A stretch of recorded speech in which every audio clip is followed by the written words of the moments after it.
Welcome to एडुजोस। एडुजोस में आप सभी लोगों का स्वागत है। दोस्तों, आप सभी के लिए एक नया टॉपिक जो है वो शुरू किया गया है, सभी राष्ट्रीय प्रतीक। ठीक है, देखिए टॉपिक 1 है ये, इसके बाद टॉपिक 2 आएगा और इस तरह की जितनी भी टॉपिक वाइज वीडियो होगी सामान्य ज्ञान की वो आपको मिलेगी। तो इस वीडियो में हम लोग राष्ट्रीय प्रतीक देखेंगे, नेशनल सिंबल। देश में जितने भी राष्ट्रीय प्रतीक हैं जो आपके एग्जाम में पूछे जा सकते हैं उन सभी को इसमें शामिल किया गया है। तो वीडियो को लास्ट तक देखिएगा। वीडियो पसंद आए तो लाइक ज़रूर कीजिएगा, ज़्यादा से ज़्यादा इस वीडियो को शेयर कीजिएगा और चैनल से पहली बार जुड़ रहे हैं तो चैनल को सब्सक्राइब ज़रूर करें, साथ में बेल आइकन प्रेस करके इसे एक्टिवेट कर लें। आप हमारा एंड्रॉयड ऐप भी डाउनलोड कर सकते हैं। एंड्रॉयड ऐप जो है, यहाँ पर आपको पीडीएफ मिल जाएगी इस वीडियो की, तो एंड्रॉयड ऐप ज़रूर डाउनलोड करें। वहाँ पर जा कर के जीके जीएस के सेक्शन में जाएंगे, वहाँ पर आपको इसका पीडीएफ मिल जाएगा सामान्य ज्ञान का। ठीक है, तो चलिए स्टार्ट करते हैं। सबसे पहले हम लोग देखेंगे ये सारे जो आप देख रहे हैं सिंबल, जैसे ये रुपये का सिंबल है। ठीक है, ये राजकीय प्रतीक जो भारत का है, ये सत्यमेव जयते से जो लिया गया है। ठीक है, ये अशोक स्तंभ। इसके अलावा ये जो आप देख रहे हैं डॉल्फिन, तो ये, उसके बाद ये बाघ देख रहे हैं, तिरंगा है, कमल का फूल है। तो ऐसे जितने भी राष्ट्रीय प्रतीक हैं उनको एक एक करके देखते हैं। सबसे पहले देखिए राजकीय प्रतीक कौन सा है। भारत का राजकीय प्रतीक किसे कहा जाता है? अशोक स्तंभ को कहते हैं। यहाँ पर इमेज भी आप देख सकते हैं, अशोक स्तंभ के नीचे यहाँ पर सत्यमेव जयते लिखा हुआ है। इमेज में अगर ध्यान से आप देखें तो यहाँ पर ये चक्र है। ठीक है, इस साइड में एक आकृति है, इमेज है, और इस साइड में भी इमेज है, और यहाँ पर 3 शेर आपको दिख रहे हैं फ्रंट में। इसके बैक साइड में भी एक शेर होता है। ठीक है, तो चलिए इसको हम लोग डिटेल में देखते हैं। सारनाथ स्थित अशोक के सिंह स्तंभ की अनुकृति है। ठीक है, ये जो अशोक स्तंभ है, सारनाथ स्थित अशोक के सिंह स्तंभ की अनुकृति है ये। इसके बाद इसमें आपको याद रखना है कि भारत सरकार ने यह चिन्ह जो है 26 जनवरी 1950 को अपनाया था। भारत के राजकीय प्रतीक के रूप में भारत के इस सत्यमेव जयते का जो ये चिन्ह आप देख रहे हैं, राजकीय अशोक स्तंभ, इसको भारत सरकार ने 26 जनवरी 1950 को अपनाया था। मूल रूप से जो स्तंभ था उसमें शीर्ष पर 4 सिंह हैं जो कि एक दूसरे की ओर पीठ किए हुए हैं। जैसे हमने आपको बताया, जैसे इसकी पीठ इसकी तरफ है और इसकी पीठ इसके पीछे वाले शेर की तरफ है। तो आपको याद रखना है कि 4 सिंह या शेर हैं और ये दोनों एक दूसरे की ओर पीठ किए हुए हैं। इसके नीचे एक हाथी है। ठीक है, इसके नीचे में यहाँ पर देखिएगा, ये जो नीचे में 4 चीज़ें हैं, यहाँ पर 2 यहाँ पर आपको दिख रही है, 2 नहीं दिख रही है। तो इसके नीचे में 4 जो है, उसमें से एक हाथी है, चौकरी भरता हुआ एक घोड़ा है, एक सांड है और एक सिंह है, जिसकी उभरी हुई मूर्तियां यहाँ पर दिखती हैं। और बीच में आप देख रहे हैं कि ये जो चक्र है उसके नीचे सत्यमेव जयते है। ठीक है, तो आपको पूछा जा सकता है कि सत्यमेव जयते जो है वो कहाँ से लिया गया है। तो देखिए, ये सत्यमेव जयते जो है ये किस लिपि में लिखा हुआ है ये भी पूछा जाता है, तो देवनागरी इसका आंसर होगा। और इसके बाद आपको याद रखना है कि सत्यमेव जयते कहाँ से लिया गया है? मुंडकोपनिषद से लिया गया है। बढ़ते हैं अगले प्रतीक की तरफ, जो कि राष्ट्रीय ध्वज पूछा जाता है अक्सर सवाल में, कि राष्ट्रीय ध्वज से संबंधित कुछ इंपॉर्टेंट सवाल है।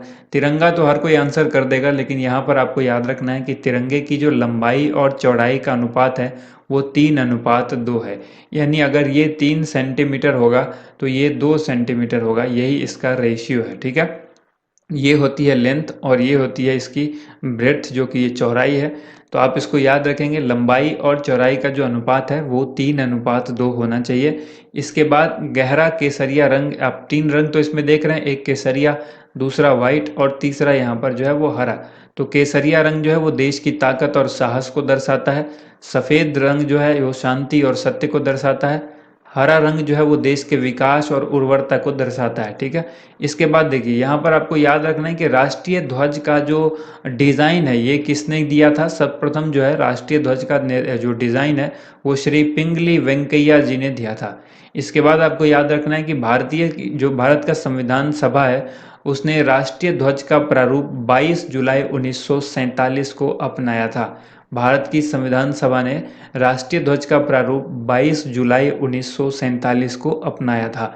इसके बाद देखिए अगला क्वेश्चन है, राष्ट्रीय गान से संबंधित सवाल पूछा जा सकता है कि भारत का राष्ट्रीय गान है वो क्या है? तो जन गण मन है। ये बहुत आसान है, लेकिन सवाल क्या पूछा जाता है कि यह किसने लिखा है? तो रविंद्रनाथ टैगोर के द्वारा रचित है ये आपको याद रखना है। इसके अलावा इसमें आपको जानकारी याद रखनी है कि 24 जनवरी 1950 को इसे स्वीकार किया गया था, यानी अपनाया गया था। कब? 24 जनवरी 1950 को। जनगण मन को गाने के लिए जो समय लगता है, ये सवाल पूछा जाता है कई बार कि कितने समय के अंदर इसको गाया जाना चाहिए। तो 52 सेकंड का समय जो है इसमें लगता है पूरा गाने में, ठीक है। इसके बाद यहाँ पर जो अगला है वो है राष्ट्रीय गीत। सवाल पूछ दिया जाता है कि राष्ट्रीय गीत किसने लिखा या राष्ट्रीय गीत कौन सा है।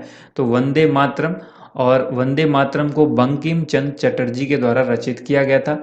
ये जो लिया गया है ये आनंद मठ से लिया गया। बंकिम चंद्र चटर्जी की जो रचना है आनंद मठ, इससे लिया गया है ये वंदे मातरम। और यहाँ पर याद रखिएगा इसे भी 24 जनवरी 1950 को स्वीकार किया गया यानी अपनाया गया। और इसके बाद याद रखना है इसको कि इसे पहली बार 1896 ईस्वी में भारतीय राष्ट्रीय कांग्रेस के अधिवेशन में गाया गया था।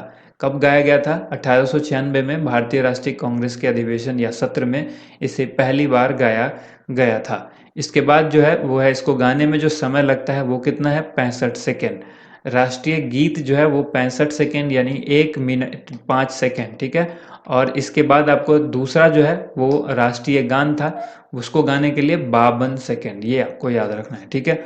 नेक्स्ट यहाँ पर देखिए, राष्ट्रीय मुद्रा चिन्ह पूछा जाए तो आपको आंसर देना है भारतीय रुपया, जिसका नया सिंबल आप यहाँ पर देख रहे हैं कि इस तरह का सिंबल है, ठीक है। इस सिंबल के बारे में भी आप जान लीजिए कि इस प्रतीक को देवनागरी लिपि के र, ठीक है, र जो हम लोग लिखते हैं हिंदी का वो, और रोमन लिपि के आर, इन दोनों को मिलाकर के बनाया गया। देखिए यहाँ से आर और हिंदी का र, इसको देखेंगे आप तो ये र अगर देखें तो इसके अंदर इस तरह से आता है। इस वाली लाइन को हटा दिया गया और ये इस तरह से बनाने के बाद यहाँ पर इसके बीच में किस तरह की लाइन रही, तो ये भारतीय सिंबल बन गया रुपए का, ठीक है। जो भारतीय मुद्रा है उसका सिंबल बना। इस प्रतीक को 15 जुलाई 2010 को स्वीकार किया गया। 15 जुलाई 2010 को ये जो नया सिंबल है 15 जुलाई 2010 को एक्सेप्ट किया गया। और यहाँ पर आपको याद ये रखना है कि इसको सिंबल को बनाया किसने था, ये बहुत इंपॉर्टेंट है, ठीक है। इस सिंबल को बनाया गया था डिजाइनर डी उदय कुमार के द्वारा, ठीक है, ठीक है। डिजाइनर डी उदय कुमार के द्वारा, जो कि एक आईआईटीएन थे, आईआईटी मुंबई से ये ग्रेजुएट थे। तो सवाल ये भी पूछ दिया जाता है कि वह किस आईआईटी से पास आउट थे, तो आंसर याद रखिएगा मुंबई से, ठीक है। इसके बाद क्वेश्चन देखिए आपसे पूछा जा सकता है कि राष्ट्रीय पंचांग कौन सा है। तो शक संवत जो है वो भारत का राष्ट्रीय पंचांग है। या राष्ट्रीय कैलेंडर आपसे पूछा जाए तो राष्ट्रीय कैलेंडर जो है वो शक संवत पर आधारित है। चैत्र जो है वो इसका पहला महीना होता है, ठीक है, चैत्र इसका पहला महीना होता है। कई बार पूछ दिया जाता है कि जो भारतीय राष्ट्रीय पंचांग है उसका पहला महीना कौन सा है, तो आंसर करना होगा आपको चैत्र, ठीक है। इसके बाद आपको याद रखना है कि ग्रेगोरियन कैलेंडर जो वर्तमान में हम लोग यूज़ करते हैं कैलेंडर, जैसे आज जो भी तिथि है इसको अगर आप देखते हैं, आपसे पूछता है कि आज डेट क्या है, तो आप 2020 में या 2019 में कभी भी आपने डेट बताया किसी को तो वो पूरा डेट बताते हैं, जैसे कि 8 सितंबर 2020, तो आप ये क्या बता रहे हैं, ये ग्रेगोरियन कैलेंडर के हिसाब से बता रहे हैं। और इसके साथ जो है वो 22 मार्च 1957 से इसे सरकारी प्रयोजनों के लिए अपनाया गया। ग्रेगोरियन कैलेंडर के साथ ही शक संवत को अपनाया गया 22 मार्च 1957 को राष्ट्रीय कैलेंडर के रूप में, ठीक है, शक संवत को। इसके बाद इसमें आपको ये याद रखना है कि जो राष्ट्रीय कैलेंडर और ग्रेगोरियन कैलेंडर है इसकी तिथि जो है वो अस्थायी रूप से मिलती जुलती है। दोनों का जो डेट है वो मिलता जुलता है, क्योंकि एक में लीप ईयर होता है और एक विदाउट लीप ईयर होता है, तो इस वजह से दोनों लगभग मिलते जुलते हैं। और यहाँ पर आपको ये याद रखना है कि सामान्यतः जो है एक जो पहला चैत्र होता है यानी चैत्र की जो पहली तारीख है, फर्स्ट जो डेट होता है चैत्र का यानी शक संवत का, वो 22 मार्च को होती है।